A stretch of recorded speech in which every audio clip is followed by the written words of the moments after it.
Welcome to the Mad Men Happy Hour, the officially unofficial podcast for Mad Men on AMC. I'm Jim. I'm Aaron. And we're back for what I think is our final podcast in this run of coverage for Mad Men. It's the season 7 wrap up. Is that our final podcast? No. In this little chunk, we've got some plans we're going to talk about here in a little bit, but what are we going to be covering in this?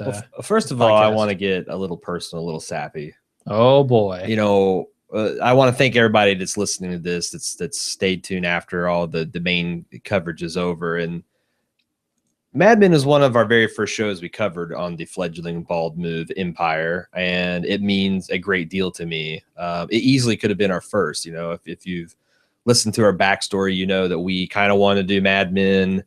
And then we screwed up the timing, and then we kind of wanted to do season 1 of Walking Dead. We screwed up the timing. We finally came through on season 4 of Breaking Bad, and the rest is history. But Mad Men was one of the first golden age of television shows that I'd seen, and it's the one that I probably connect. We're going to talk about how this relates into the pantheon and whether it's our favorite series of all time later. Spoiler alert, it's mine. But we'll talk about that more later. But the podcast itself has also been one of the most consistently intellectually stimulating and also funniest podcasts we've done.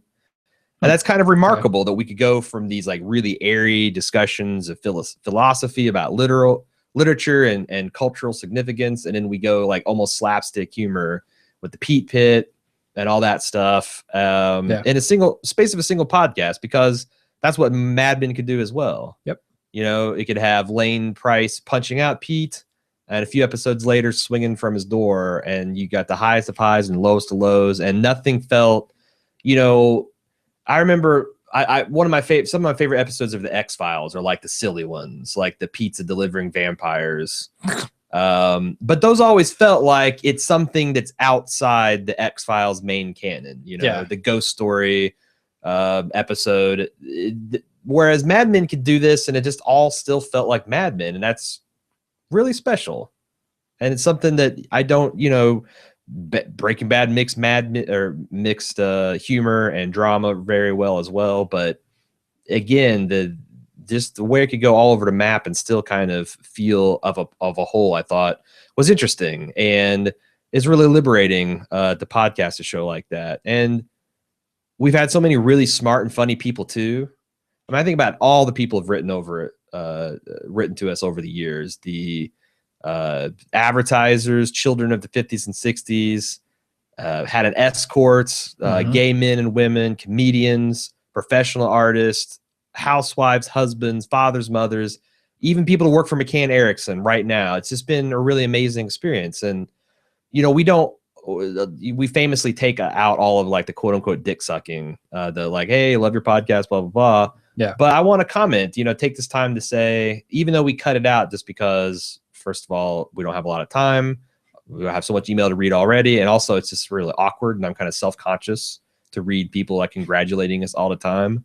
Mm-hmm. But I do want to say that I really appreciate the constant stream of positivity and respect for what we've done here on the podcast. This season, we were either number 1 or number 2 on iTunes TV and Films ranking. And if we were number 2, it's because our Game of Thrones podcast was number 1 that week. And that's all due to the listeners. It's you. You guys have got us to this point. And we can't do that.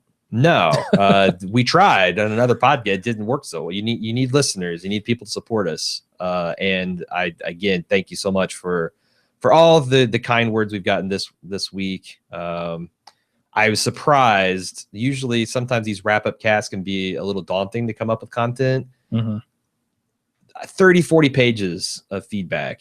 And again, I can only read 12 or so of those. Okay. So, and the ones that killed me the most are people that sent in really in-depth treaties about what Peggy meant to them or Don meant to them. And I always try to find a couple paragraphs as the core, but these are just so well researched and so well reasoned and so well articulated that I couldn't just take apart and talk about it. And I couldn't say, well, what do you think about the concept of Peggy, that would have any of their words. And Yeah. But I read it all, and it was all super interesting. I'm going to try to get back to a lot of those people that didn't make it. I've already gotten back to some that didn't make the first cut, but I still really appreciate it. Yeah, I mean, you mentioned all the different types of people who wrote into us, you know, on a show that encouraged a lot of different, a lot of thought on a lot of different subjects. And that's the thing, I guess, that I take away from Mad Men and my time podcasting Mad Men that I don't get on other shows usually. You know, it used the time and it used the era to contrast with what we feel is normal today and how we've progressed since then. Sure. And really make you think about those issues. Think of minorities and think of, you know, how people are treated and families and what that means and happiness and what that means. And like all of these questions that this show brought up were bigger than a lot of questions that television tends to deal with. Yeah. And I feel like that's one of the things that made it really, really a standout in this golden age of television. Yeah. And, you know, for two guys in their 30s in the Midwest, it's impossible for us to have the total perspective to appreciate this show. And that's where you guys have come in with your emails every week and your comments on our Facebooks and our forums and all that stuff. You've really helped us round out coverage. Yeah. I mean, so many of even just the references, you know, even those small things. Sure. But you know, it's interesting that you mentioned we're a couple of dudes in our 30s. I feel like this show wouldn't resonate with me if I was in my 20s. If I was 25 watching this show, even though, you know, I miss a lot of the stuff that is specific to the 60s and the 70s, but I think people in a certain time of life start to ask themselves these same questions that a lot of these characters are asking themselves. And that makes it even more interesting for me. Yeah. No, and Mad Men's been interesting because I've gone on this really weird journey. Like when I first started watching show, I just gotten divorced. I just, you know, left this really high control cult group. And now I'm a podcaster of television shows. That's a real Dick Whitman to Don Draper. I mean, there's not very far you can extend the analogy with me personally, but it's been I've been on a life's journey at the same time I had Mad Men watching, and I think that's also you know, kind of lightning the bottle for me in the golden age of television. I've had that same experience where my life experience at the time of watching it can't be separated from Mad Men and Breaking Bad and The Wire, for example, and how much those mean to me. So something that we got yesterday on Memorial Day that I was completely blown away by, Tom Wilson, who has edited 25 episodes of Mad Men. He reached out to us and he said a bunch of stunning things. One, that he was a fan of our podcast and had been listening for several years. I was just like, okay, I mean, we've always joked about what if the wiener heard this, or what if some, you know, but the fact that someone that actually, you know, matters in the scheme of the production of Mad Men was listening to our podcast completely blew me away. Astounding. Sure. Yeah. Like I texted you and I'm like, stop what you're doing right the fuck now and look at this. Your email. Look at this email. This came in. Two, he has spoken personally with Matthew Weiner and has shared some of the fan theories and observations from this podcast with him. And apparently Matt got a kick out of it. Now, I know the burning question in your mind is, did he tell him about the wiener stuff? And no, he wisely decided not to share our little personal nickname with him. But, you know, the wieners, it was always something out of respect. Like before we were doing the podcast, every single time it would fade to black and go created and produced or whatever by Matthew Weiner. We would sit there in my living room and be like, that wiener, he's done it to us again. He's done it to us again. And it's a sign of respect that, I don't know. I can't argue that calling him the wiener is a sign of respect, but it is. No. It is. Yeah. It's a little bit of an in-joke, but it's also, you know, he became a figure greater than a man to us, you know, kind of like the Villigan. Yes. You get a reputation where you consistently deliver over and over again, and you become the wiener. It is, and he's, you know, stood on the shoulders of giants, working on Sopranos, and the fact that he's able to take that ball and move it a little bit further down the line in this golden age is just remarkable. Anyway, Tom graciously offered himself up as an interview subject, which, you know, we don't do a lot of celebrity type interviews, but we love talking about the kind of below the line guys, about the meat and potatoes of how this show is produced, and we accepted instantly.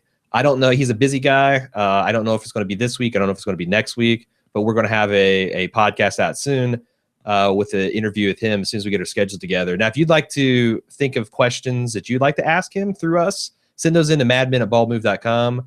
I'm going to post an IMDb link to his resume so you can get an idea of what episodes he was on. But just to get the ball rolling, I know he edited the finale, Person to Person, as well from this half season, Severance, and Time in Life. Other standouts as I was looking through his resume that jumped out to me were A Day's Work, Crash, that's the one where everybody in the office gets high, The Other Woman, Lady Lazarus, The Suitcase. Guy Walks into the Advertising Agency, that's the one where a guy's foot gets ran over by the lawnmower. Okay. I'm really, I can't wait to see what it's like to be an editor on this show and what you actually start off with, how much Matt was involved in the process, and, you know, getting that these symbols of scenes and getting those onto the screen for us. I'm really curious. We've never actually talked to an editor before. No, we haven't. It's going to be exciting. Also, I want to talk about our expanded coverage of Mad Men seasons 1 through 7, something we kind of hinted at last week. I'm going to start rewatching season 1 in June, and I'm going to commit to having a podcast for season 1 in its entirety out at the end of that month. Then we'll do season 2 in July, season 3 in August, so on and so forth. I'm going to also, like a week or two before we record a podcast, send out a blast on Facebook and on the forums and on Twitter, you know, letting you guys know if you want to send in some comments and commentary. If we get some, great. If not, we'll just do our own personal thoughts.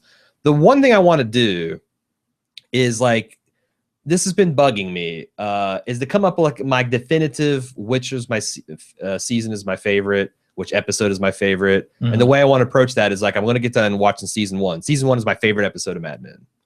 Then we go to season 2 and we argue about, is it better or worse? Same thing, pick an individual episode that's the best episode for a given season, and then put that gladiatorial style, you know, NCAA bracket style, head to head. And then by the time we're done with all 7 seasons, we'll have the answer to those. Okay. Are we going to talk at all in this podcast about what we think currently? That's the next thing I'm going to get to. But the other thing I want to do is also look at standout moments that seem, you know, we've already talked about a ton of them because, you know, AMC helped us out by having this marathon. But there's a lot of, I'm sure there'll be some standout scenes that will, now that we've seen the whole picture, will be, you know, more relevant or more interesting. And I really want to pluck those out and say, you know, what are the bones of Mad Men? You know, what is everything hanging on? So I'm looking forward to that. Okay. So again, be watching Facebook and baldmove.com and Twitter, and keep the feed active because we'll be dropping these once a month. And we still got the interview with Mr. Wilson as well. One thing I talked about last week was I wanted to go through each character and judge them okay or not okay. So you're talking about the end of the series. Are they going to be all right? Yes. Do they get Roger to cradle their face in their hands and say, you're okay? Gotcha. Don Draper. Okay, not okay. Not okay. Why do you think he's not okay? I kind of spelled it out last episode in my somewhat pessimistic take on the finale. I think he goes back to McCann. He repeats the cycle. He comes up with he synthesizes his experience at the cliffside retreat there into the Coke commercial and does what he does at McCann. All right. I agree with you. I just want to spin off. And like I said in the previous episode, I think the key is he learned to love himself. Okay. Also, I think previous season Dons would have not listened to Sally, would not have listened to Betty, and would have done what they think they needed to do in that moment, come back and cause a bunch of chaos in their life. Yeah. The fact you can't run away from a situation where people are saying stay away from. So this felt ultimately different because he was allowing, even though this is offended to his ego and his personal image of what a father should do, he recognized the truth of the words and respected that. And I think that's also a sign of true growth and progress. And also, again, in my headcanon, he goes back, you know, he spends the next year or two being a better father in the week, you know, getting him for the weekends, not blowing him off for the holidays. and he's going to work out an arrangement between him and Henry and Sally that he'll be more involved in the boys' lives. Okay, everything you're saying is adding up to he is okay. He is okay. Okay, I don't know how you agree with me then. I said not okay. No, I agree with every one of your interpretations of fact. He is going to go back to McCann Erickson. He is going to write the Ultimate Coke ad. Okay, he's going to do. He's just going to put the optimistic stop layer. doing all the bullshit. All right. All right. Peggy Olson, okay, not okay.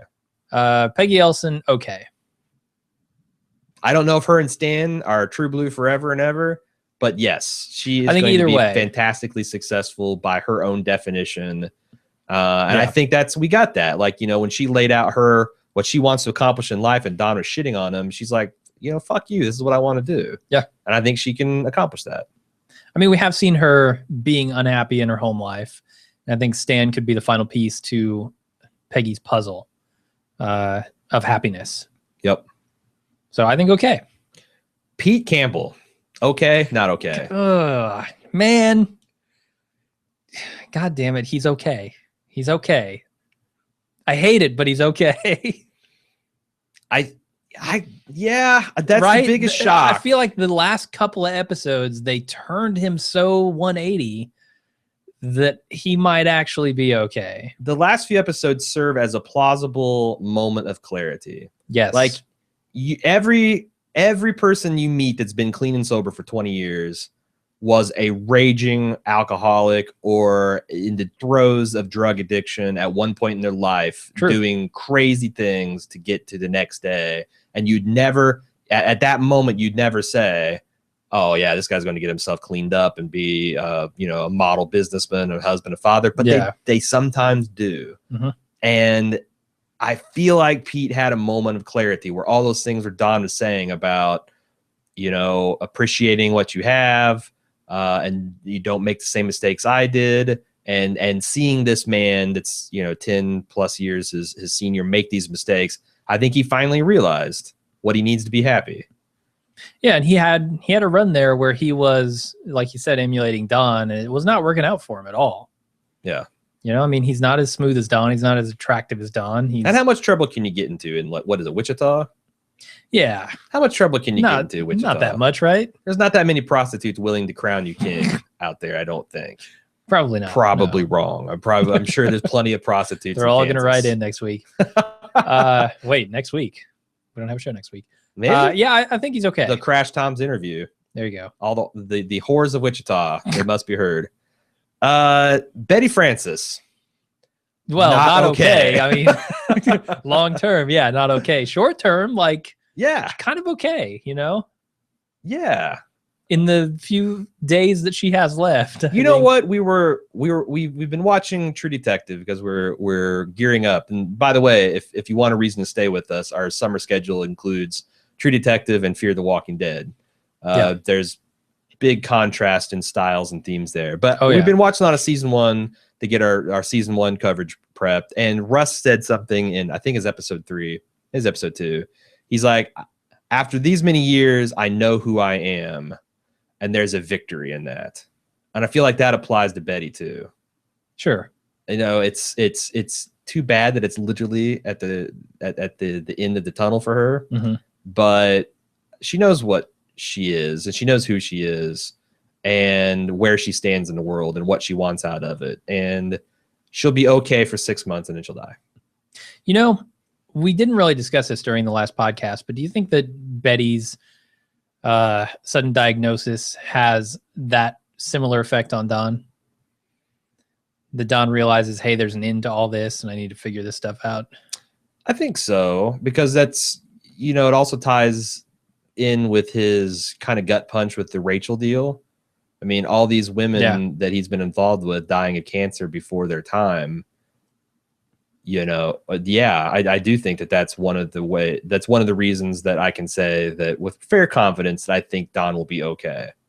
That, he has seen the light. Okay. The best things in life are free. Who else you got? You're going to ask me about Harry at some point. Plus Betty will die, and then he'll have the ghost of Betty Draper / Francis to set him straight. He's now got the ghosts of his brother, a tap dancing Bert, and Betty speaking Italian Yeah. You can't go wrong with that kind of co-piloting. Sally Draper. Man. I honestly felt like she was always going to be okay. Yeah. You know, her parents were trying their damnedest to fuck her up. But she's tough. But she's too strong for that. Yeah. I felt like she was too resilient, too strong, too I don't know, too mature for all that stuff. My only worry for her is that it's great of her to be the mother for Bobby and Jean, but that is also a weight that a girl her age shouldn't have to bear. I agree. Yeah. And I'm worried that is going to rob her of some of her youth that she could probably use to, go off and do other things. I hope she doesn't do something crazy like not go to college so she can be with them, or I hope she goes and lives her life. She didn't go to Spain, right? Yeah, because I think I don't think he's on our list of yeah, he is actually Henry Francis. I am a little worried about him, and the boys saying that he's really withdrawn and thrown himself into work, after he's lost this fight. But we've always assumed that he'd be good because he's been almost saint-like in his patience with Betty and the kids so far. But yeah, I'm a little worried about that. So I think I want her to be okay, but I'm not as sure. If Don, all right, I think she's okay. If Don pulls his shit together, then yes, I think she's okay. If Don goes on another bender and keeps on going like he does, and she's left to be the mother of these children without his support at all, I don't know, not okay. So if I believe like you believe, she's not okay. If I believe like I believe, she's okay. So, all right, not a great argument to believe how you believe there, Jim. Joan Harris, okay, not okay. Joan Harris, okay. I mean, she wants something more out of life, but I don't know that that's going to get to her. And she's willing to make sacrifices to get it. Yeah, and I don't know. I thought the Richard thing was a big test for her. It was, and she clearly made a choice there. Yep. She got what she wanted. She could have pulled out the accordion and played a song, made everybody happy. But she stuck to her guns. This is what I want to do. Forgot about that, man. It's a deep cut. It is. Yeah, I think she's okay. Roger Sterling. He's probably going to die soon, but he's okay. So, is a relationship as combustible as his and Marie's sustainable in the long term? Like, I get it, it's cute, and they in the newness of the experience of a woman that's like that strong and powerful and that can like stand on the stage with him is novel and fun and very entertaining to him. But 5 years of that, because Roger's not going to change. Marie's not going to change. No. They're not the type to just let each other be. I don't know. I see a lot of him storming out of bedrooms with comforters draped around his waist in his future. Okay, sure. Whenever she gets a little insecure about what she's going to do when Roger leaves her, Roger's going to the couch. Or when, I mean, it's again, I don't know. I'm kind of leaning not okay with him. Yeah, he's made no sign. I mean, other than wanting to provide for his son. What does being okay look like with Roger? Good question. Roger's kind of okay with whatever happens to him, isn't he? That's true. The only thing that's really thrown him is the death of his mother. Yeah. And the fact that Joan kind of played hardball, like he just assumed he'd be a part of his son's life. She's like, no, you're an unstable, unreliable asshole. That's true. Yeah. So he's kind of okay from that perspective, because he does seem like he is finally willing to do whatever he can for this little boy on Joan's terms. Like he's like kind of like what I hope Don comes back. Like, I get it. I've been terrible. Yeah. But I want to do what I can, and you tell me what that is. And that's something that he can build some trust, and maybe he can be a part of the kid's life going forward. Still, I'm leaning not okay. It's a lot of drugs, a lot of strain on a man's heart. Well, I mean, eventually everyone is not okay, right? Well, I mean, no, you can die happy. You can die old and happy. That's okay. But you're going to die. Like that's my thing. Like Roger doesn't seem to get fazed by it too much. All right. So I can't imagine he won't be happy, won't be okay until the day he dies. Ken Cosgrove. Okay, not okay.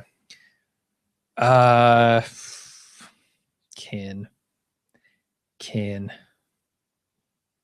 He's not doing what he loves. That's a problem.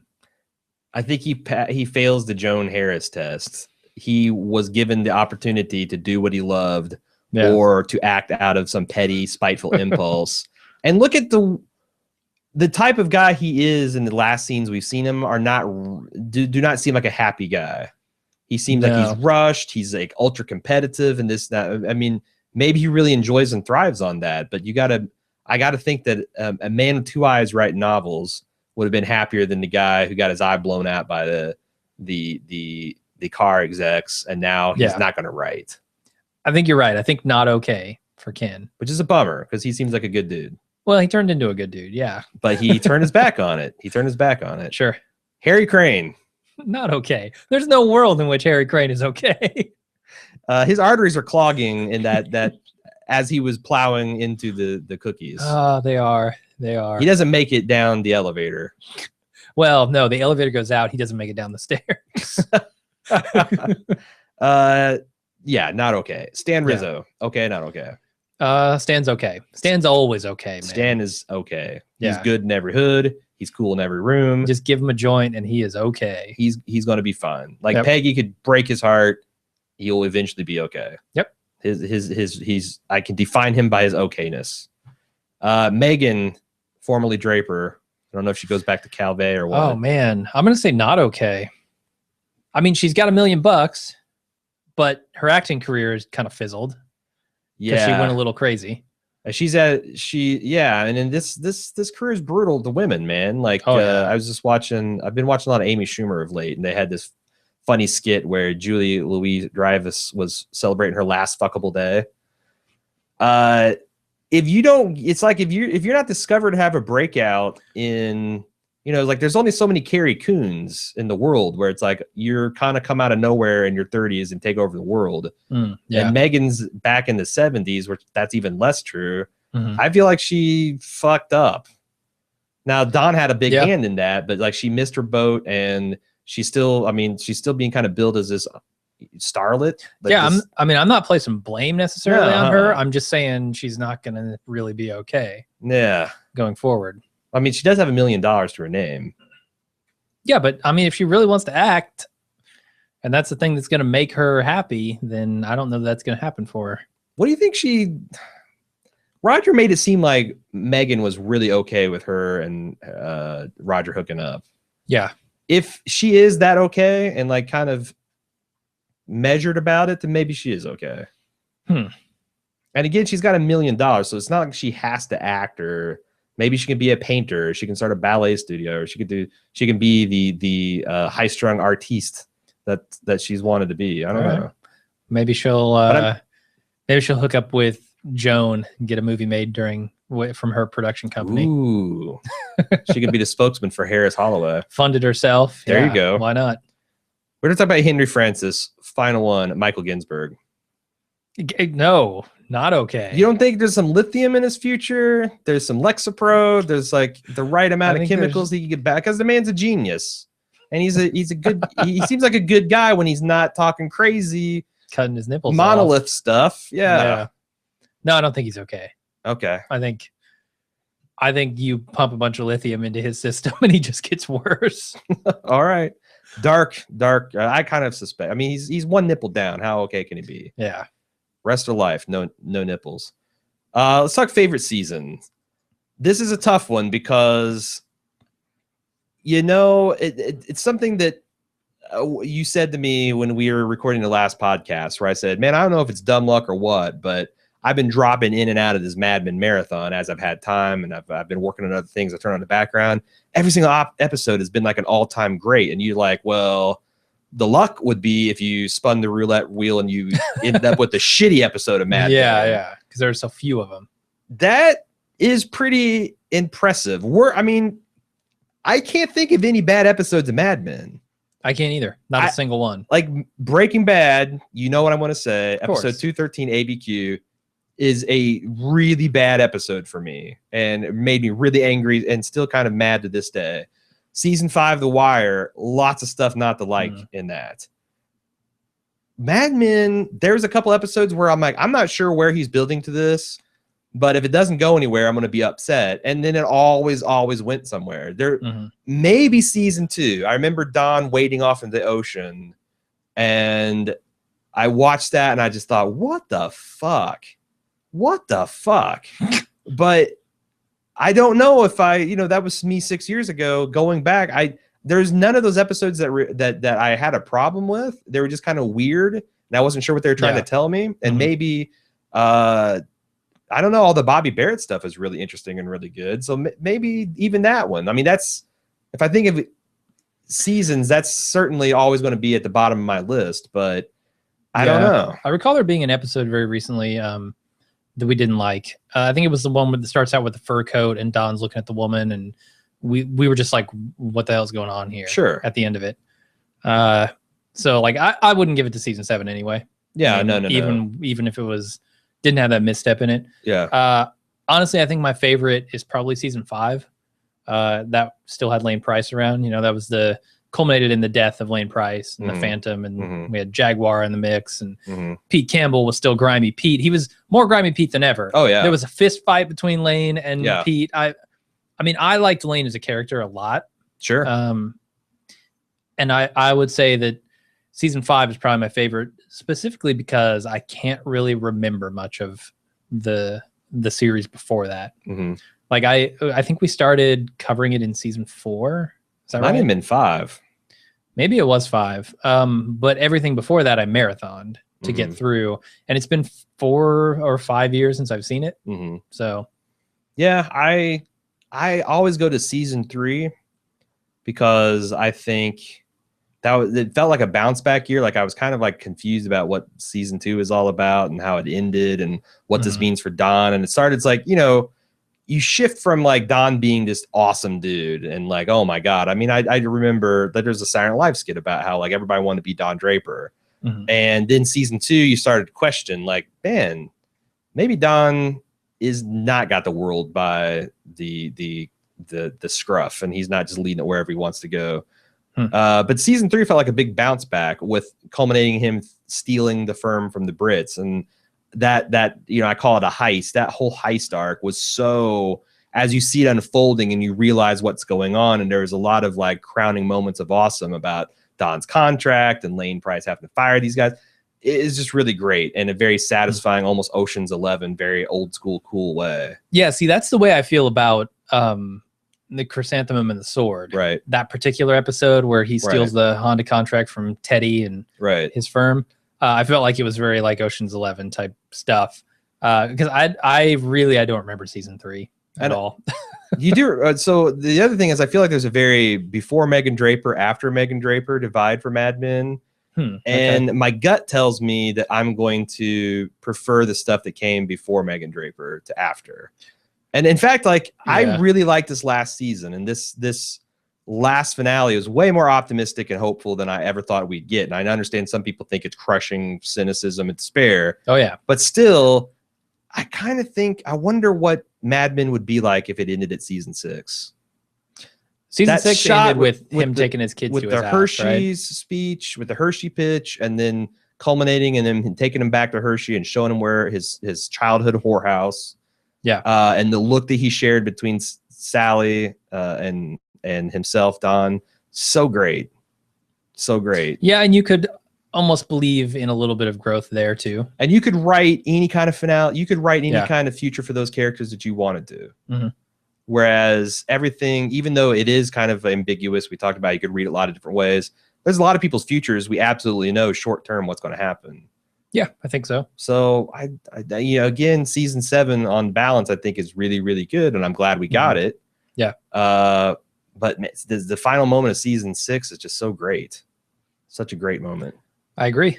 So I don't know. Well, I think I'm going to have to wait to give the definitive nod and all that to after we get done with our 7 podcast, 7 season coverage. Yeah, I got it. That will finish up in early watch. 2016, I think. Yeah, sounds like it. Yeah. I have to go back and watch the original few seasons. All right, let's see what the fans have to say. Mitchin said, my first thoughts on the ending were pretty mixed. I did enjoy how the wiener wrapped up all the characters, but I really wanted to see just a glimpse of Don with his kids. Maybe just a cut, just a taste. or possibly getting rid of the last shot of Sally washing the dishes. That just seemed too bleak for me. I've agreed with Aaron that his relationship with the children is his most important connection. I just thought it merited a more obvious clue that he did in some way step up and be the father that his kids, and more specifically his sons, needed. Like, I kind of spoiled my thoughts on this, but I feel like that he did. By agreeing to Sally and Betty's plan, that was the kind of stepping up that he could plausibly do. Yeah, he had to step out of the picture in order to step Like up. if Don had left everything and left the Bonneville Flats and come right home and like, come here, kids, and hug them, would you really feel confident that this is going to be something that the kids needed long term?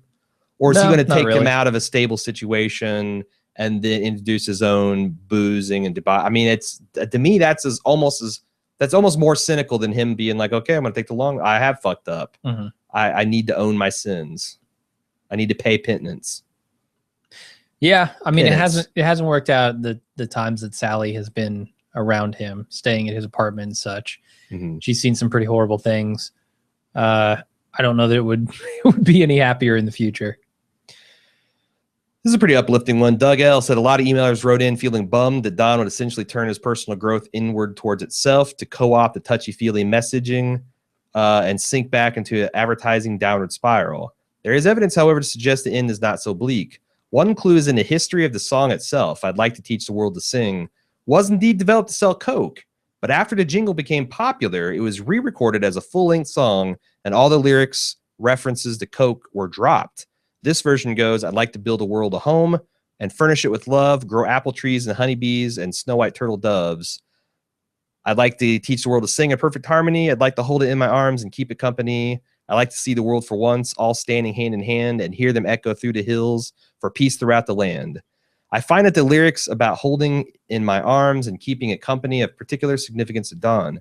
As such, even if you believe that Don is using something good and perverting it, history says the song was eventually wiped clean of the corporate stain and re-released into the world as something pure. After all, he ends the episode greeting a literal new dawn. And just because something is mass-produced and corporate does not make it necessarily evil. After all, a Hershey bar can still be both a commodity and the only beacon of light in a dejected boy's sad, solitary world. Does that change your mind at all? The fact that the song was later decorporified into a message of optimism and hope. Is that something we can read into?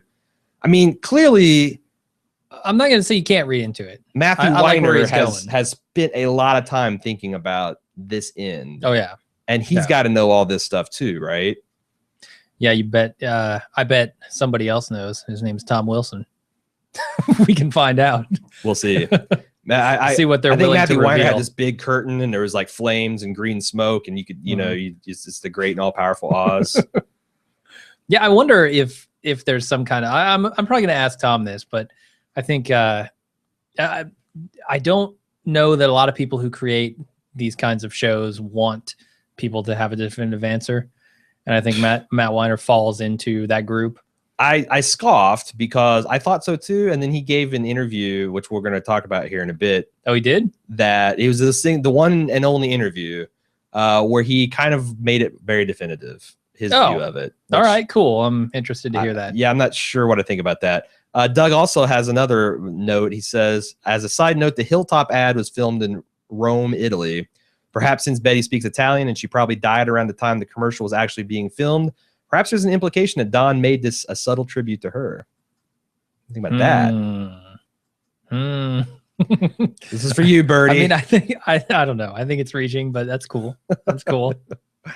Catherine S. says, unlike you and a lot of other people, apparently Betty has been my favorite character since season 1, episode 2. Oh my God, really? People are quick to point to incidences and declare that she's a horrible mother. But I believe these people forget that we're looking at just slices of her life. Betty has made mistakes with her kids, just like most of our own mothers. It's interesting to me to see all the scenes that people overlook. In the beginning, Betty was a typically stern but loving 60s parent. She regularly referred to Sally as sweetheart, hugged the kids, and related to Sally in the ways that she knew how, showing her about makeup, talking to her about boys, and even telling her, you're very important to me too, when Sally's having a hard time with baby Jean's arrival. Is Betty a saint? No, but her intentions were never to ruin the lives of her children. As Betty's life became more hectic and she became disillusioned with her life and marriage, The relationship with the children suffered. She told Helen Bishop that without Don, she felt like she was floating away. I believe season 4 was a very difficult emotional time for Betty. We see her react with a quick trigger temper, but she did come around. Just like Don, I believe Betty has a difficult time believing she was loved. She asks Henry, why don't the children love me? She's noticeably shocked when Sally runs to her and hugs her after she, quote unquote, becomes a woman. And Betty returns the display of affection by lying down to Sally and being very kind and open with her. People like to pick out the gumdrop incident as a conclusive proof that Betty is terrible. And yes, Betty did mishandle that. But how many men in Betty's life have scarfed down their meals without a second thought to her? In season 1, Don invites Roger for dinner against Betty's wishes, and she has to eat lettuce because there's only enough steak for 2. I think it hits her hard when, after she has gone out of her way to her comfort zone on a field trip for Bobby, he still doesn't consider her, trading away her lunch without a second thought. So she concludes by saying the viewers see that there's more to it than that, but I believe her perspective is emotionally limited rather than villainous. Do you think, Jim, that we have been too hard on Betty these many years? I mean, I can only go by what I remember, and what I remember is a horrible, horrible person. Up until pretty recently. It's interesting that going back and watching like season 1 and season 2 Breaking Bad, it changed my perspective on Skyler. Yeah.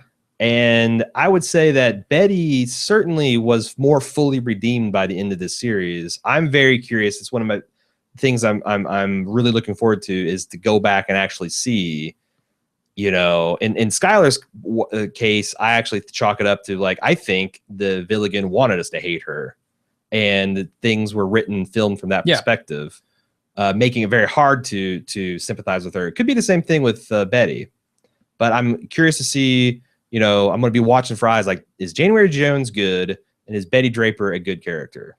Yeah, I mean, there's potentially selection bias. You know, I hear about how these horrible things that Betty does, and I get an image in my mind of horrible Betty, and that's all I'm looking for. And also, this is Don's story, so we only going to get to see the things that are good and bad that impacted Don, and at the late stage of their life that they're at now is mostly bad things, because Don is being a bad father and a bad husband. So you always got that to hang your hat on if you're a Betty supporter, that Don is arguably worse. That Betty does a lot of good things, we just don't see them. That, and that also the Don, I mean, that's a stretch, but. And we've talked about, you know, active neglect or passive neglect versus active malice, which is worse. Sure. Yeah. But anyway, moving on to Philip R. I actually enjoyed the okay, so this is the thing. This is kind of like, I'm an impersonal indulgence, which I hope you'll allow, Jim. I asked a question about where did the Baby Gene Warlock thing come from the Mad Men Recap podcast we talked about last week. He says, I actually joined the happy hour after the Mad Men Recap went defunct. I enjoyed the banter between Dr. John, quote unquote, Ham, and Paul, quote unquote, Giamatti, live from the Brooklyn studios, but I must say you guys do a great job too. The Baby Warlock Eugene reference comes from a memorable season 3 episode. Guy walks into an advertising agency, which our boy Tom worked on, and also saw a man get his foot cut off with a lawnmower. In this episode, Sally has trouble sleeping and is distant from Baby Gene. This is, of course, upsets the Betty monster, but Don tries to be more comforting. Betty eventually tries to comfort Sally by giving her a Barbie doll from Eugene. Betty insists that the gift is really from Eugene, but Sally notes that the baby could not have written the card. To this, Betty replies, well, we know that babies have fairies that can do things for them. Don then comes home later that night and finds the Barbie in a bush by the front door. He collects the doll and puts it back on the shelf facing Sally's bed. Upon seeing it, she starts screaming hysterically. Don calms her, but she starts up again when Betty brings the awoken Eugene into the room. Don learns that Sally thinks that because Eugene has the same name as her recently deceased grandfather, she is actually a ghost. Don and Betty then get into a fight about the name. So long story short, Ghost Baby Eugene with his entourage of fairy minions is the origin of the Baby Warlock meme. Understandably, this beast story in the episode is just a bit overshadowed by the guy from London getting foot cut off by the John Deere riding lawnmower. Yes, and I thank you for clearing that up, because I had a lot of people write in. We have a lot of Mad Men Recap fans that have joined us either after or maybe they listened to it. And also have some news on that. I reached out to Dr. John and asked him if he'd be interested in participating in our post-Mad Men coverage, and we haven't come up with anything definitive yet, but he said that yes, they're very interested. So Cool. if you are a Mad Men recap fan, you might be able to get to hear Dr. John and Paul right here in this podcast talking Mad Men with us. Sweet. I would love to see that as a huge fan. So thanks for clearing that up for me. I still am not clear on the warlock reference. Do Okay. warlocks? I don't know anything about warlocks. Well, warlocks are male witches. There you go. That's it? Yeah, that's all you need. So I think that the subtext is Betty, Sally threw this Barbie away outside of the room, and then it comes back inexplicably. Yeah, I get that. And she's got this army. He's got this army of fairy helpers, and he's a resurrected warlock of her grandpa Gene. I think it's all. So it's just a general hint of magic. Yes. And if you want to know the exact origins, baby Gene is responsible for the doll, and therefore he's the witch. Sure. Go look up the Mad Men podcast episode for a man walks into an advertising agency, and I bet they lay it all out. Probably so. But it's super funny. It's the most random of the references, and I'd started listening to them in season 4. So I started working my way back to try to figure out when's the first fucking time they did the baby warlock, and I couldn't do it. So Lisa LL, as I like to call her, Trip L, our senior black correspondent. As I devoured every Mad Men related thing I could after the finale, I came across some things I didn't know. I think you all know of Pete Campbell as a rapist because you call him Rapey Pete, but did you know that both Vincent Kartheiser and Matthew Weiner claim that Pete is not a rapist? Kartheiser says the script called for the au pair in the souvenir episode to kiss Pete back, but the actress didn't want to kiss Kartheiser, and the scene read as way more of a rape than was intended. Wow, okay. All right, maybe that's why we think the way we do. Why the Wiener let this happen is a little mind-boggling because it gave Pete haters a valid reason to dislike the character and be disgruntled with Campbell's happy ending. Mm-hmm. So I want to talk about this a little bit because I am not a big fan of these meta narratives. Like, I don't give a shit what someone that made the directed Game of Thrones episode wants me to believe about a sex scene with Jaime and Cersei. Sure. I don't really care what Vincent Kartheiser and Matt Weiner says is supposed to happen in a scene. Mm. All I can judge is what actually happens in the scene. What made it onto film. And if this is true, then it's the odd case of bad job Matthew Weiner, because what made it to the screen is a hell of a lot darker and not consensual based on what he wanted to happen. Now, It could be that Vincent was just taking a lot of heat in the media, and he's already, I imagine playing it. I've seen, I think his name's Jack Gleason. No, it's not Jack Gleason. Jesus Christ, that's the guy from The Honeymooners. No, I think it is. Is it the kid that plays Joffrey? Name, yeah. All right, the kid that plays Joffrey has said it's very, very tough to play a character that everyone hates. Because even when people are saying well-meaning things to you, it's always about you're just a shit. You're a bastard. I hope you die. Thing. Like, you're Aaron Paul and people are yelling, yo, bitch at you across the street. That's tolerable, Yes. People are coming up to you and saying, I hate your guts. Yeah. All day, every day. Like, and a gun. You wear mom jeans and you're dumb and you should get that can wear on you. And clearly it did, because she wrote a whole op-ed about why do people hate Skylar White. It could be because I remember the first time I heard Vincent Kartheiser speak, he was giving an interview with Terry Gross and talking about how he was kind of the villain for season 1 of Mad Men. So this is like from the very get-go. Mm-hmm. Maybe he just said that. Like, I'm with Tripel here. It boggles my mind that that would be something that just allowed to happen, or the actress calls an audible because she doesn't want to kiss Vincent Kartheiser, who I've been told is a dreamboat when he's not in his Pete persona. Sure, when he's not got the comb over. No, I mean, so they can say what they want, right? But ultimately, what's on screen? Yes. And yes. I agree. If they wanted to say that, they should have said it with the visuals of the show. Let your lips do the talking. If you want to try to have some kind of fig leaf of consent in this scene. She also wants to talk about race. For the most part, I respected the fact that race was not a part of the story that Matt Weiner wanted to tell. In hindsight, Weiner's reluctance to integrate Mad Men into a fully developed African-American character seems like the show's greatest misstep when you consider the fact that African-American Billy Davis was part of the team credited with writing the very Coke ad used to symbolize Don Draper's greatest triumph, which I didn't know before, but I actually read the article about this. And yeah, he was a big part of the whole creation of that. She concludes black people were definitely a part of the same world Don was in. I mean, it does feel like that is a valid criticism, that Mad Men didn't do as much about race, and even when you're talking sexual identity, they just really scratched the surface of what was all there and available in the 60s and early 70s. But it's also hard to say that Mad Men had to be everything to all people. Like, it couldn't be a social commentary about literally everything in America. It couldn't be anti-war and, you know, pro-civil rights and pro-gay rights and anti-pollution. And like, it's like, you know, pollution's bad. It made a, you know, it kind of make you like, oh, huh, when Betty, you know, fucked up a state park or whatever they're at, and Don threw a beer can in a creek. It's like a passing thing, but it wasn't what the main narrative is about. It's certainly not a part of the main narrative. I mean, there's nothing in there that's part of the main narrative except for Don's journey, right? Yeah. But I felt like they were starting to go that way, and then they just kind of backed off. So that's what, like with Shirley and Dawn, I thought they were headed in that direction.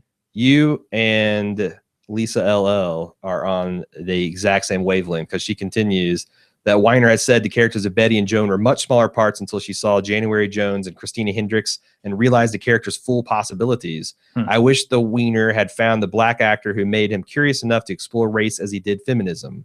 I think the actress who played Shirley sparked something in the storytelling, but it was too late in the series to develop it. I agree with that. I thought Shirley was by far the most interesting person. Like, I like Dawn, but Dawn always felt like kind of just another secretary.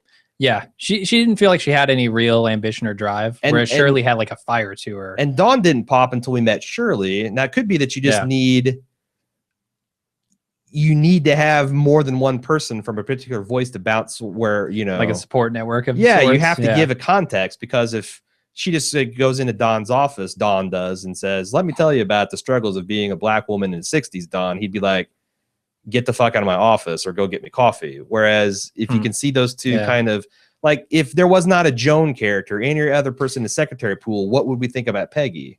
Sure. Peggy is kind of defined her character too, about her conflict and camaraderie with Joan as much as she is about her relationship with Don. Yeah. So they were kind of fighting that battle with one hand tied behind their backs for most of the series. Yeah, and it might just be a case of, oh, we got into this too late. Yeah. And it's a missed opportunity, yes, but also it's fair to say it wasn't in his mission statement either. That's probably true. Yeah. But thank you for all your contributions you've made over the years. James V said, just in case you've seen this or haven't seen this, Matthew Weiner has spoken.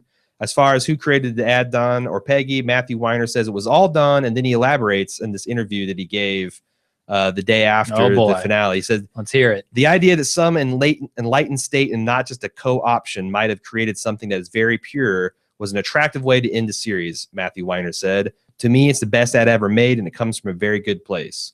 So not only did he definitively state that Don wrote the ad, but he says it is an enlightened state and something that's very pure. Now, that's not as open and shut as in saying Don is fine, but it's kind of more than I wanted to hear.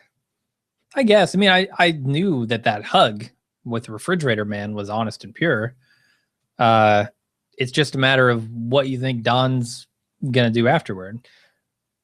I'm just saying, if David Chase can pull the shit he did on Sopranos and then drop the mic and never pick it up again. Yeah, you want him to do the same. Yeah, because I feel like this is already less ambiguous but just as interesting of an ending. I don't think it needed the post. I'm kind of with Bill Simmons on that. He says Bill has been talking a lot about how he's hating these victory laps that creators are making after shows off the air. Or even when a season concludes, it's like, or if there's an especially dramatic episode or a controversial episode, he's like, just go away. You made the thing. Let us have our reactions to it. Yeah, I mean, I'm mostly on board with that. I think there are some things that creators should probably clear up if people fundamentally misunderstand them. Yeah. But I don't want the creator necessarily to tell me what conclusion to draw from it. The things I like to hear from a creator: what are his influences? what is in his heart and mind when he's making this stuff, the actual process, some alternatives that they considered. Like, I love hearing that. Like, well, we thought about the writer's room with the going this way, but we ultimately went this way. And here's why. I like hearing some of the whys. Why they make the choices. I don't like hearing the whats and the whos and the wheres, especially when you make something that's kind of ambiguous and open to interpretation. Yeah. Like, if you wanted to do that, have a scene of Don going back to McCann Erickson and, you know, make it up. I mean, I don't know. Yeah. Not a big fan. That's fair. Josh P. has a few quick observations. First of all, the scene where Joan says at least someone's timing was right to Roger feels like it could have come after Richard had said goodbye to her, but it didn't. Could this have been a mix-up with the editing? Shots fired. Mix up with editing. Shots fired at the editor of this episode. Like, whoops, we stuck this in the wrong place, or like they just didn't consider it at the time, because I seriously doubt they just accidentally placed it where they placed it.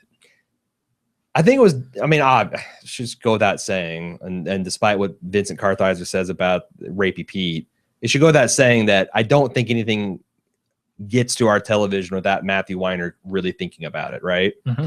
So if you do put it after the breakup with Richard, this makes the scene more about Joan and Richard than it does Joan and Roger. The way it came before all that, it makes it seem like, you know, two mature people saying we could have had something, but the timing wasn't there, and I'm not bitter about it, and I'm happy for you and you're happy for me.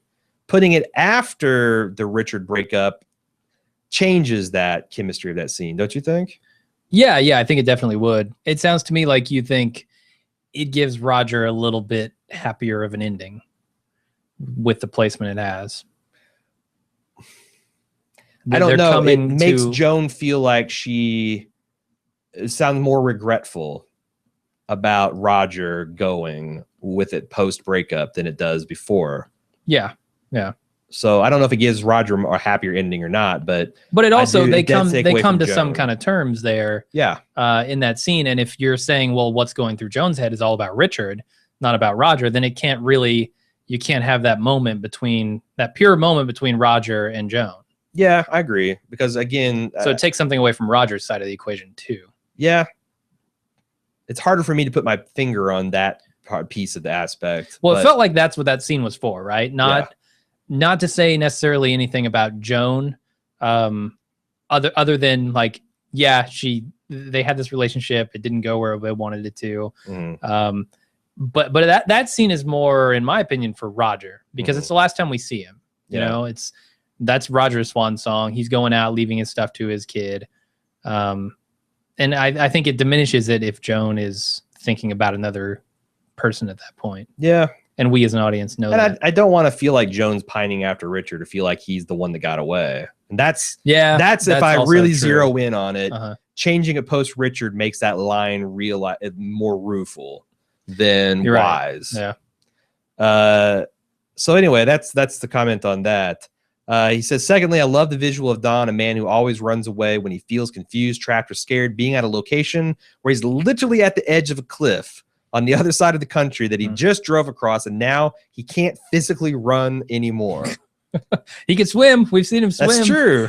He could go north, head up to Seattle or Alaska. But yeah, I like that too. That's interesting. Yeah, he's like a lemming that just didn't have the courage of conviction to jump.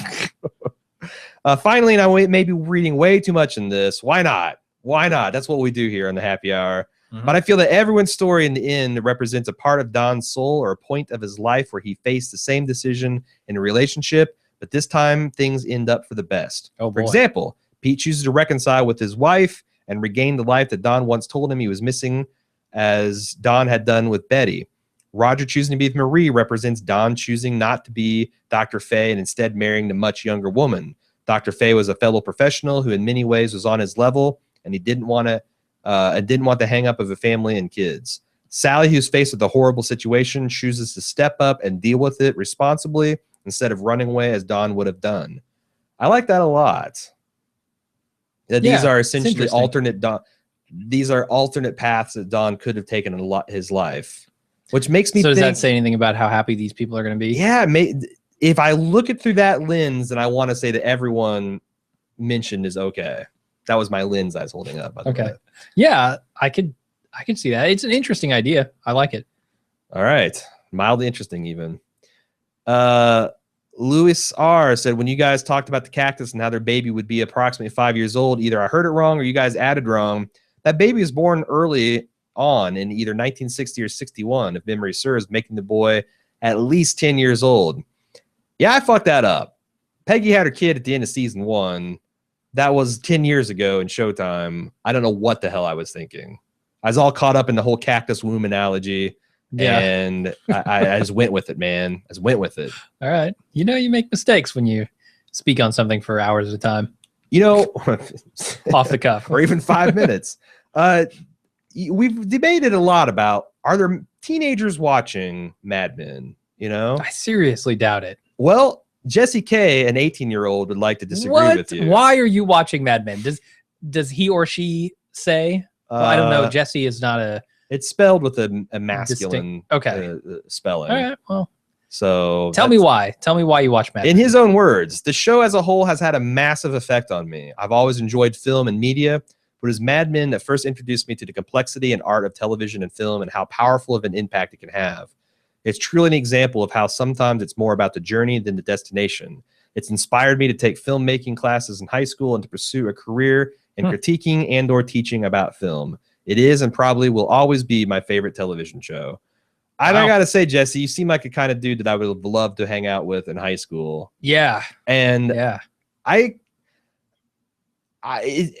kind of jealous of you because I think this is going to be something so cool when you're in your mid-20s and when you're in your early 30s and your late 30s. This is something you can visit again and again and again and get something new from. Whereas I've just got to go through the lens of my early onset senility memory, that like, what it felt like to be a teenager and go through some of these experiences and what it felt like to be a child. That's cool because I think this is a series that definitely can grow with you. I think so. Yeah. I just felt like watching it. It started at a later age. Yeah, I don't know. I mean, like maybe it can grow. Maybe with you've you, been watching this in real time. He started with 11. He started with when he's 11. And watched that. Who was letting you watch this when you're 11? The books that my mother and father let me read because they just assumed I was reading books and how much. But I mean, yeah. Honestly, my mom should have not cared so much about the Doom and cared a lot more about some of the other shit I was reading, some of the really subversive, fucked up shit. And it's made me the interesting person I am today. So rock on, Jesse. He continues. He wants to talk about his favorite episodes. These include The Suitcase, The Better Half, Lost Horizon, Tomorrowland, Smoke Gets in Your Eyes, The Phantom, The Crash, Shut the Door, Have a Seat, Faraway Places, The Strategy, The Wheel, The Monolith, and Waterloo. These include scenes that will stay with me forever. Yeah. The Wheel was the pitch that hooked me. Waterloo taught me that the best things in life are free. The Strategy showed the reconnection of two friends as one of my favorite songs played. Faraway Places gave us Roger tripping balls. The Great Heist that pulled the rug out from under the Brits made me giggle and cheer. Ken tap dancing as everyone ran around on amphetamine was perfection. The Phantom showed us that Don's life is truly cyclical. And The Suitcase, my personal favorite, showed Don fully open up to Peggy, something entirely new to him. Yeah, that's a strong list there. Strong resume. Yeah, a couple of them that I really liked that weren't on that list. I like commissions and fees a lot. Since Lane's death. Shocking. It was shocking. Because I remember covering that, and a lot of people were talking about the death. Nobody called Lane Price. No, and the way it came about, with him just writing this check that he got found out, and Don fires him, and Don's trying to talk him through it. Like, this is the hardest moment. It will all get easier. Yep. I mean, I really like Lane Price as a character, and seeing him go out was rough for me, and it was also an exciting episode. Yeah. So that's a good one. Another one that I really like that I think is overlooked a lot is At the Codfish Ball. It's the first time that Roger and Marie hook up. Gives them the old blowjay in the back room there during the award show. Yeah. I really like that one. I know it had a lot to do with Sally coming on this awards trip with him, and she's scarred by it at the end, similarly to how she's scarred in season 6 with Sylvia. She had so many adult situations. Yeah. If only she could see the content warnings that come on before Mad Men, she would know.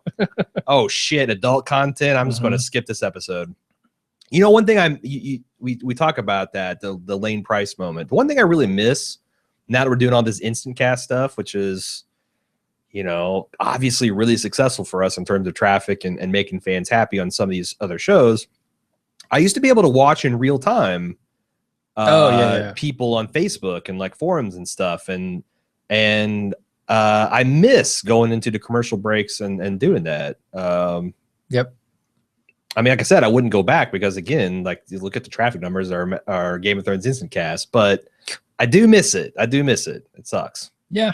You know, you have to make sacrifices. Things you got to do for your career.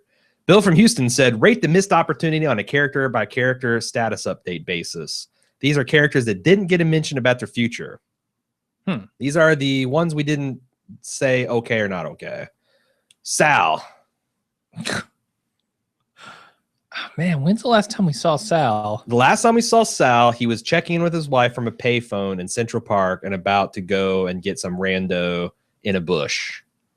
Things were heading to dark places for him. He'd just been fired. Yeah. Because he was sexually harassed. It's incredible. And the fact that we never saw him again is still kind of shocking to me. It is. I really thought that something with Bob Benson or something this final season, something. Man, I think probably not okay. Yeah. Like I don't know what it's like for a gay person during that period, but it can't be good. Not good, Jim. Not good. You're right. Pete knows exactly how it is. Yeah, I'm gonna say not okay for him. Teddy Chaga. Yeah, Teddy's fine. Yeah, he's a sheep. Teddy's happy. You know, he's in the pasture. Yeah, he's just going to check his brain off. He's going to let someone else drive. He's going to fly around the country doing whatever he does. He's going to 5 years from now, he's going to cash out and be with his college sweetheart, right? Right as rain, and fly around the world and get in all kinds of adventures. Dawn. She just mysteriously disappeared this season. Dawn is she's such a kind of a sketch of a character. Like, she was there to be awkwardly hugged during the assassination of Martin Luther King, and to have Peggy be waspy racist to her in her apartment. But she was strong, resourceful, intelligent. It seems like she'll be fine, but it's like I feel like I have a better handle on the Shirley character than I do Dawn. Yeah, I don't know. It didn't feel like we got any real ending for her. Yeah, so that's a bummer. Yeah.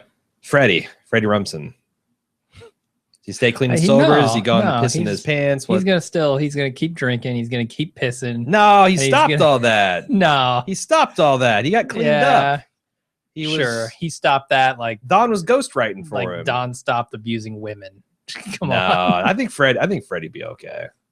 Bob Benson. Man, Bob Benson. He got turned down hard, went to GM. I feel like he's not going to be happy there. Well, so I figure, man, is Detroit a better or worse city to be a gay man in the 60s? The New York, probably worse. Does he decide that is he continue to go beard hunting? Is he trying to find his Joan? Or does he go to confirm the Bachelor, kind of like millionaire playboy, Bruce Wayne / Liberace, ladies' man on the surface, but he probably got a raise after that incident with what's his name? And money he was in money, jail. If nothing else, can afford you a lot of discretion. That's true. And if you're living an unconventional lifestyle in a society that judges you, discretion counts for a lot. Discretion can buy you a lot of armor for you to live your life the way you want to live it and keep it under wraps. Unless Pete Campbell spots you at a whorehouse. What seems like a miserable way to live. I mean, that was kind of me through my mid-20s. I was a Jehovah's Witness, but I really want to watch rated R movies and see what the world is about. Like, I don't want to. You don't have to be sneaking around to do the stuff you want to do. No. That's a horrible existence. Shit is corrosive to your soul, man. Wearing a mask to everyone in your life? Fuck. Ridiculous. Not knowing who's safe to drop that mask to? Yeah, so I feel like Bob's not that well off either. Yeah. I don't know. He's at the very least going to have to hide who he is. He didn't seem like he on the other hand, some kind of revelation that made him say, fuck it, I'm gay and I don't care. Maybe him and the other auto exec can bond and like keep watch each other's back. Maybe. What do you mean by bond? I mean, not like in this. I mean, just like, have something that they can relate to and watch each other's back, just like I said. That exec did not seem to want to talk about it. Well, of course not. Because of all the punching and the judgment and it was illegal at the time. I mean, sure. I don't know that he's going to open up to Bob is what I'm saying. I don't know. Maybe give it time. Any others there's so many people like Paul Kinsey. I mean, yeah, Duck. Not okay. Lou Avery. Not okay. Never okay. Kinsey, not okay. Yeah, no. I never saw a Star Trek script, and I've seen like every Star Trek known to man. Not okay. No. All right, moving on. Matthew C. I just want to tell you there's nothing bad about a cactus as a gift. When Pete gave it to Peggy, all I felt was warmth. Here's a quote from the book, The Power of One, to prove my point. And I bet Matthew W. has read it and he remembers it. Probably. The quote is, God has no quarrels, madam. The Almighty conceived the cactus plant. If God would choose a plant to represent him, I think he would choose of all plants the cactus. The cactus has all the blessings he tried and mostly failed to give the man. Let me tell you how. It is a humility, but is not submissive. It grows where no other plant will grow. It does not complain when the sun bakes it back, or the wind tears it from the cliff, or drowns it in the dry sand of the desert, or when it's thirsty. When the rains come, it stores water for the long, hard times to come. In good times and in bad, it still flowers. It protects itself against danger, but harms no other plant. It adapts perfectly to almost any environment. It has patience and enjoys solitude. The cactus has properties that heals the wounds of men, and from it comes potions that can make man touch the face of God or stare into the very mouth of hell. It is the plant of patience and solitude, love and madness, ugliness and beauty, toughness and gentleness. Of all plants, surely God has made the cactus to his own liking. It has my enduring respect and is my passion. This is the gift that Pete just carelessly gave away to Peggy. All right. What an asshole. I mean, he's arguing it's a nice gift. Why is he an asshole? It's God's own cactus. It's God's own plant. That's the best you can say. It's a gift. It's a good gift. Know what you're getting for Christmas now, buddy. Yeah, if God is to be believed, then humans have squandered better gifts than a cactus. Right? Debatable. I don't know, that everlasting life stuff. That seemed pretty good. Yeah, but we didn't have pants. Who says pants are good? The sweat rolling down my ass cheeks in the summer.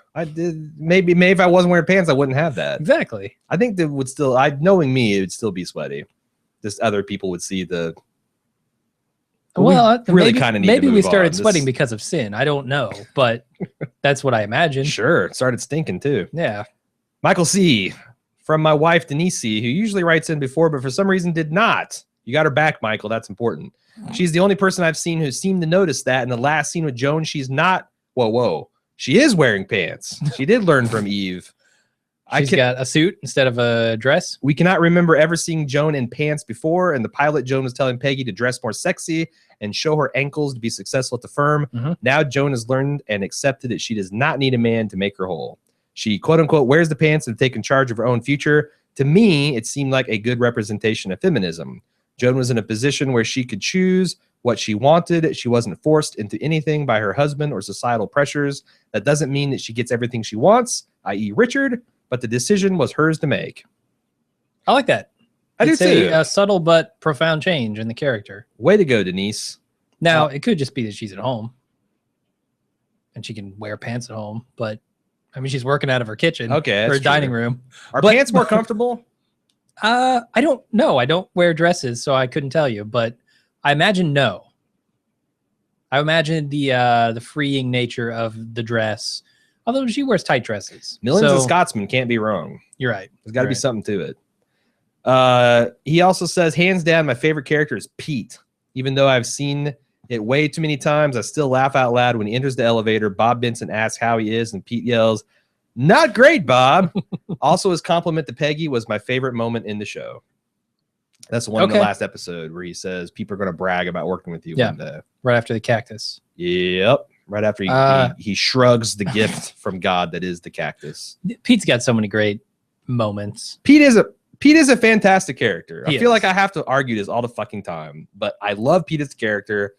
I hate Pete as a human being, and Yeah, that that's is fair. that. And you know what? I hope he cleans up his act and finds happiness, because goddamn, Trudy deserves it.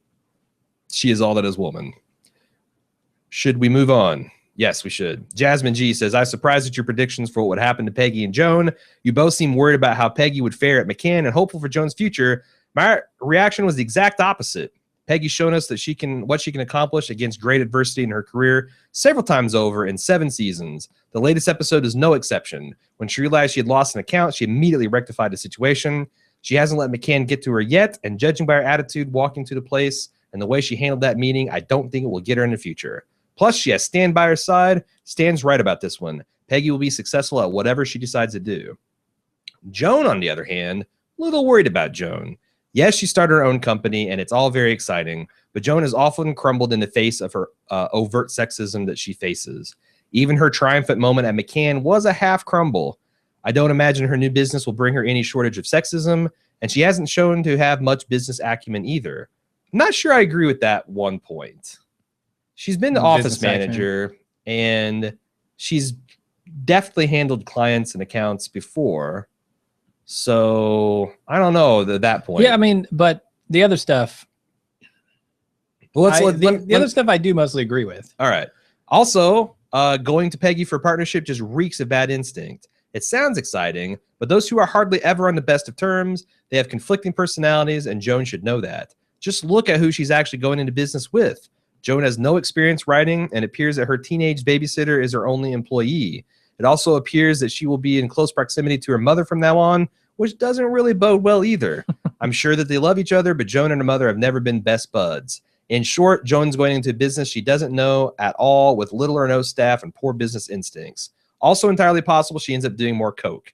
Things aren't looking up for Joni. That's bleak. Does it shift you to the not okay category for Joan? No, because I don't know that. I mean, does she need to be super successful in order to be happy with what she's doing?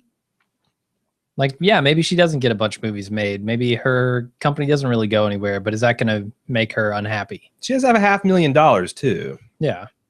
So unless she plows every bit of that into a failing business, she's going to be okay. Maybe, I mean, I don't know. Like, what's the worst case scenario here? She spends 2 years trying to get this off the ground. It never really goes off the ground. And she looks up Richard on the backside. Says, you know what? I'm ready to retire to the beach. Yeah. By the time my great adventure. He's found someone else. If I was Richard. She's destitute. If I was Richard. Oh no. My criteria for long-term relationship with another woman is Joan Harris knocks on my door and I tell her, get the fuck out. Beat it. I'm with a better woman than you. How many percentage points of women in this world fit that category for you, Jim Jones? It's in the low single digits. Now, is Richard that smart of a guy? I don't know. But one would hope. Anyway. Yeah, but I think her points on Peggy are Joan are right on. Or Peggy? No, Peggy. Okay. Yes. Agreed. She has definitely overcome a lot of adversity. Sure. And she shows no signs of stopping. So yeah, Peggy's gonna be okay. Christopher J, who has a blog with his wife called kitchenwithaview.com, and he wrote an article on that called The Legacy of Mad Men, which is an interesting read. You should check it out. But he says, he's talking about favorite episodes. He says, my favorite episode is, of course, The Suitcase. But something that's rarely talked about and related to that episode is a connection between the great boxer Ali and Don Draper. I talked about the connection on my blog post, but here's a snippet of that. Being a fan of Muhammad Ali, I appreciate the parallels between the young boxer and Don Draper. Despite Don not being a fan of Ali, as he says about him, he's got a big mouth. I'm the greatest. Not if you have to say it. There are similarities between the two. Don reinvented himself by obviously changing his name, such as the boxer did, doing away with his birth name, Cassius Clay, then renaming himself as Muhammad Ali. Both have a way with words which could captivate any room with their own brands of charm, and they are both infamous womanizers. Yet, Ali was the unappealing new face of a popular culture for Don's generation. Even still, Defiance is part of Don Draper too, who we've seen over and over again doing what is best for himself while upsetting others around him in the agency. What's great about the historic moments of the show, whether it be the Kennedy assassination, the moon landing, or in this case of Ali versus Liston, the Wiener always manages to find parallels between his fictional characters and historical figures of the time. I thought that was a good write-up. Yeah. Good analysis of the Ali versus Don angle there. Moving on, Jonathan W. ponders, is Mad Men the greatest show of our time?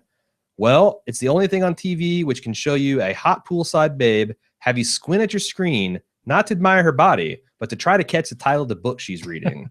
I've never hit freeze frame to see what brand of beer McNulty was drinking or what type of detergent the whites were using at the car wash.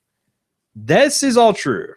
The only other show that's better at that is Lost, but not as rewarding. Yeah, I can buy that. Like, I still don't know. I remember the feeling I got when I read a blog, because I was a big fan of Lost in the first 2 seasons. When I saw the blog post that said, the shark has a Dharma logo initiative on its tail. And I'm like, yeah, fuck yeah, it does. Fuck yeah, that shark has got a logo on it. I mean, even just But the hatch. did it matter? Yeah. No, sure. That's the thing. That show did not conclude as elegantly as Mad Men did. Now, you can say, does any of this shit matter? Did Dante's Inferno matter? Because I know, like, Dante's Inferno launched a million theories about what that meant, and most of them didn't come to fruition. But that never seemed to be the point of Mad Men. It's not plot-driven, it's feeling-driven, and these extra, even subconscious details, I think, served those purpose the way that Lost, maybe, it was more just intellectual masturbation. I don't know.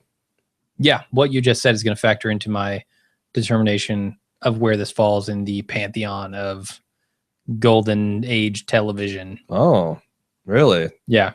You got is that what we're going to say at the end of the podcast? I guess so. I almost forgot. We need to make a note of that. Oh, you don't have a note? Your job is to remember to not forget. Okay. To not forget that we need to talk about that. Ethan T, did any of you or either of you notice during the series finale that Don racing across the Bonneville Salt Flats felt out of place? I thought it looked awesome, but yeah, the close-up face of him and the helmet and all that. I questioned like how the fuck he got involved in this stuff. Sure. You know, it felt very weird. Well, my first reaction was that Don was doing his best speed racer impersonation. As a 20-year-old who hasn't seen any of the comics nor the live-action movie, this was a strange place for my brain to go. 20-year-olds? What are 20-year-olds? 20-year-olds and 18-year-olds watching this show? They are forward-thinking, emotionally mature individuals who are ready to conquer the world, I would submit. Apparently so. But as you'll remember, Lou Avery's departure came with his giggles about how the studio had bought his comic was the same as the one that created Speed Racer. So what could all this mean? My interpretation is that while Lou was good at his job, he's always trying to be something he's not. Creating a comic hoping to be as popular as another, filling Don's shoes only to be ousted by him. Lou is the wannabe Scout's honor, and Don is the real deal Speed Racer. Fuck you, Lou. I love it. Lou's going to come back to McCann. He's going to make an ad for Diet Coke that's going to go over nowhere nearly as well. No. Great, tastes great, less filling is his ad campaign. No, that's actually a successful one. Okay, but not a successful. Here's Lou Avery's comeback and his crowning moment of glory. New Coke. Oh God, you're right. He you're finally right. gets totally a major Lou. account. It's New Coke, and it's the worst thing ever. Yep. There you go. Adam X said, if or when Lionsgate makes a complete Mad Men series on Blu-ray or whatever format, I think it would be a good idea if they added one commercial where the former commercial breaks that were from. Oh, okay. They added one in which you have commercials in the former commercial breaks on the DVD that are actually from the year that the current episode is portraying.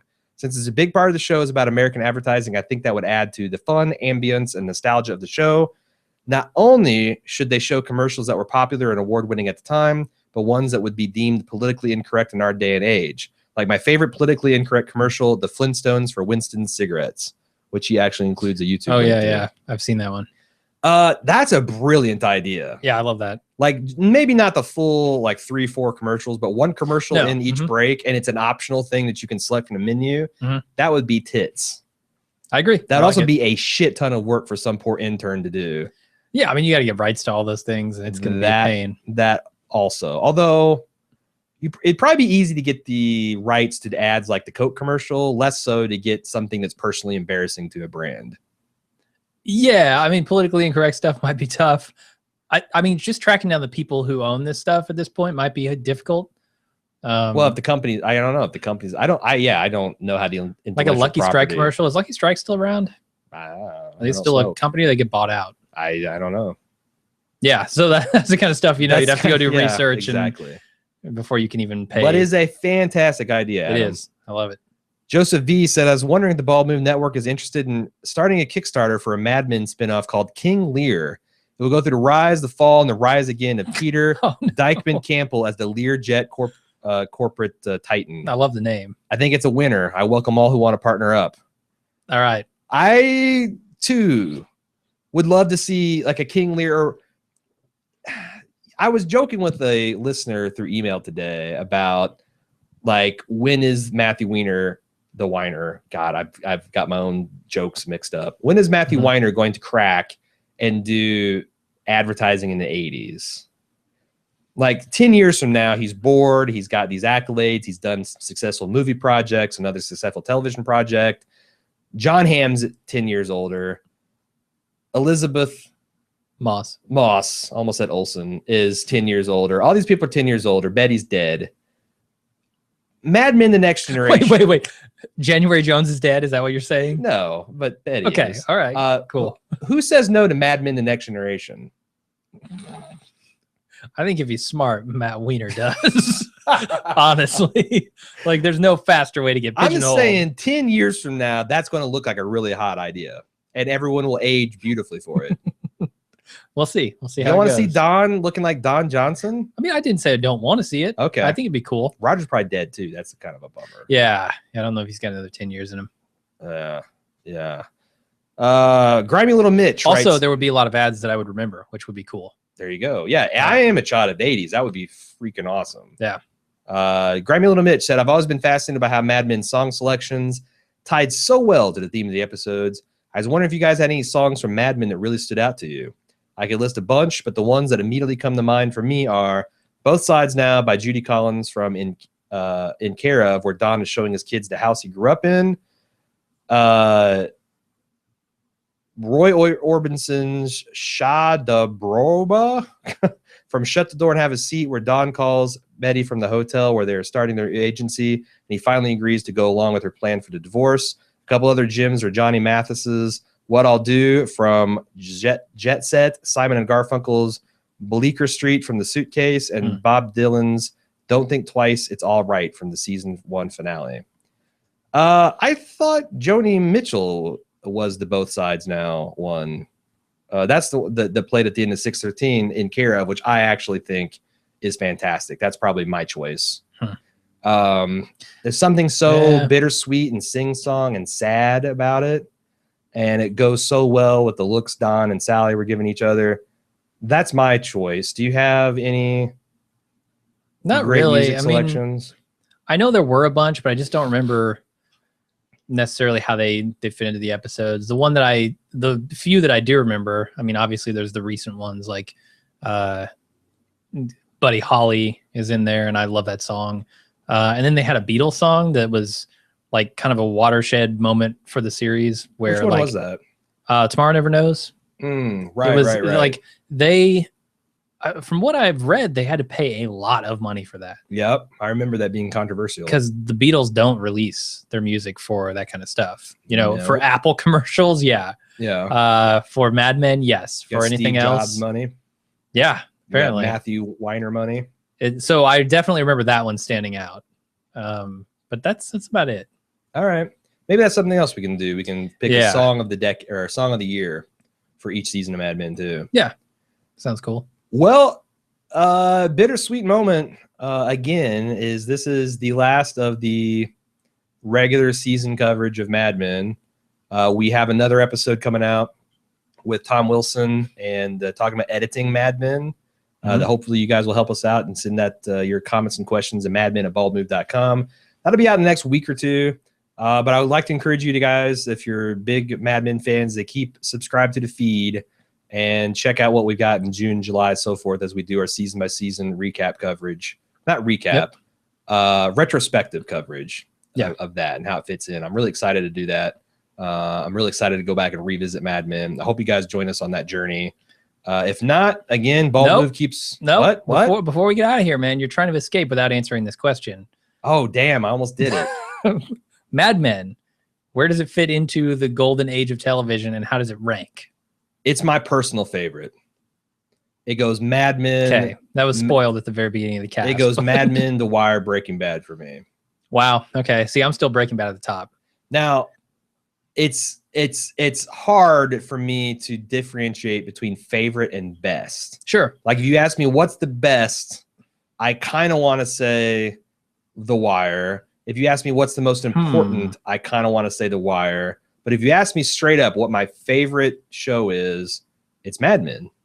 Okay. Interesting. So best, most important, and favorite. Yeah. I give you 3 different answers. Okay. Best, I give you Mad Men. Okay. Most important, I give you The Wire. Favorite, I give you Breaking Bad. It's that very defensible. Like, because Breaking Bad, it sucks. The entertainment level is just off the charts. It stings my ass that I have to put it in 3rd place. Yeah. But Breaking Bad was super entertaining and it did blow my mind occasionally, but nothing blew my mind as relentlessly as both Mad Men and The Wire. And kind of changed changed how I think about a lot of different things in the world too. Well, I think it's telling that some of my favorite episodes are the ones that are heavily plot driven in Mad Men. Because that's just the way I am. You know, I like to see a really good plot. There ain't nothing wrong with being the way you are, Jim. And you are going to be okay. I'm a-okay. As far as the plot goes, I think Breaking Bad is a superior show to any of those shows. The Wire says more about society than any of the other shows. And Mad Men is just like week after week after week, it was consistently brought the thunder, you know? It never wavered in how good it was. I described it as one of our very first podcasts as relentlessly watchable. And that's what I think Mad Men is. Like, I think it's hard to watch it sometimes. Really? But that doesn't make it bad. I find that the hours always just flew by. Like I feel that way about Breaking Bad. Yeah, I mean, you're not wrong. I mean, when we're talking at the tip of the iceberg, you start to get some lines that are blurred between, you know, Mad Men has some visceral thrills. Yeah. Breaking Bad had a lot more of them. Oh yeah. The Wire had a lot of them too. Mm-hmm. You know, Mad Men had mind-blowing moments. I think Mad Men had more and The Wire had more. Tightly plotted. I mean, it's really, really gets hard when you carve things up. But if I'm talking about my personal favorite, this is Aaron's favorite. It is definitely Mad Men. Okay. Now, that's fair. You know, got to get through another rewatch of Mad Men, and I need to do. I still have not yet done a complete high def rewatch of The Wire, but it feels it's going to be hard because I always said Mad Men was the threat for the #1 spot. It's the one after Breaking Bad concluded and The Wire survived. It was the one that I was currently watching had a chance to bump off The King. Yeah, you come at The King, you best not miss. And I think Matthew Weiner did enough in these final 2 seasons to end it in a very just extremely satisfying. I felt so satisfied at the end of this final episode of Mad Men, and I honestly, without any kind of hate or shade thrown, feel very sorry for the people that feel raw about it because that just sucks, man. That just sucks. Sure, like, you invest so much time in the Super Bowl. You got one group of fans is going to be happy and one group is going to be just devastated. I hate that Mad Men feels like a Super Bowl for people because it's nothing but joy for me. Yeah, no, I thoroughly enjoyed it. And you know, even though there was a lot of surprising flip-flopping on characters near the end, I didn't feel like any of it was unwarranted. They earned it with me and it just brought it all to a satisfying end. Yep. So I'll say this is it, but it's not. We still got at least 8 more episodes to go, spread out over the next 7 to 8 months. I have no idea if this is going to be a successful project. I don't really give a shit. This is something I want to do personally, and if I get on the mic and record for an hour or two at the end of for each season, then that's just a nice little side effect. So if you'd like to get in on that, again, Mad Men at baldmove.com. Follow along all of our stuff at baldmove.com and on Facebook.com/baldmove and on Twitter. You can also get on the forums and discuss this stuff. And like, you know, I really love to get a forum discussion, like almost a book club style review of the seasons of Mad Men. I'll probably go start one right now for people to kind of compile and get stuff together. I'm really looking forward to it.